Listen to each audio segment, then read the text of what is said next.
नमस्कार मु प्रियरंजन पाणिग्राही ज्योतिष आपण मानक स्वागत जनाऊँगी मोर ए चैनल एस्ट्रो आई को। सर्वप्रथमे आपण मानक अनुरोध करी मोर ए चैनल को लाइक करंतु, सब्सक्राइब करंतु एवं वीडियो भल लगे शेयर करंतु। आजिर ज्योतिष शिक्षा कार्यक्रम रे मु आपण मानक टिप्स देबी व्रत उपनयन जोग बाहर करिवार विधि उपरे। व्रत उपनयन जोग बाहर करने ब्राह्मण मान पुओ व्रतर जोग बाहर करने सर्वप्रथमे रविर शुद्धि, बृहस्पति शुद्धि एवं चंद्र शुद्धि एकांत आवश्यक। तत्सहित तारा शुद्धि थिले अति उत्तम अटे। ताहा सहित घात चंद्र, घात बार, घात तिथि एवं घात नक्षत्र नथिले सर्वोत्कृष्ट अटे। व्रत जोग बाहर करने आमे व्यक्तिर राशि उपरे विशेष ध्यान दो। राशि अनुजाई जोग बाहर करा जाए।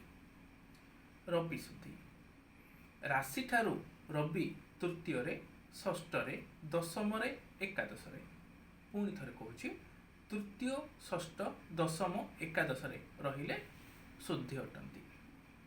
एवं संक्रांतिर 13 दिन पर द्वितीय, पंचम एवं नवम रे शुद्धि अटंती। संक्रांतिर 13 दिन पर द्वितीय, पंचम, नवम रे मध्य रवि शुद्धि अटे। चंद्र शुद्धि जातकर राशि ठारू गणना कले सही राशि है द्वितीयतः सही राशि, तृतीयस्थ चंद्र, षष्ठ, सप्तम, दशम, एकादश चंद्र शुद्धि अटे। सही राशि ताहा सहित तृतीय, षष्ठ, सप्तम, दशम, एकादश चंद्र शुद्धि अटे। जदि शुक्ल पक्ष होइथिबो द्वितीय, पंचम, नवम अतिरिक्त शुद्धि अटे। कृष्ण पक्ष रे चतुर्थ एवं द्वादश चंद्र मध्य चंद्र शुद्धि अटे। व्रत जोग बाहर करने बृहस्पतिर शुद्धि होगा एकांत आवश्यक। राशि ठारू गणना कले द्वितीय, पंचम, सप्तम, नवम, एकादश।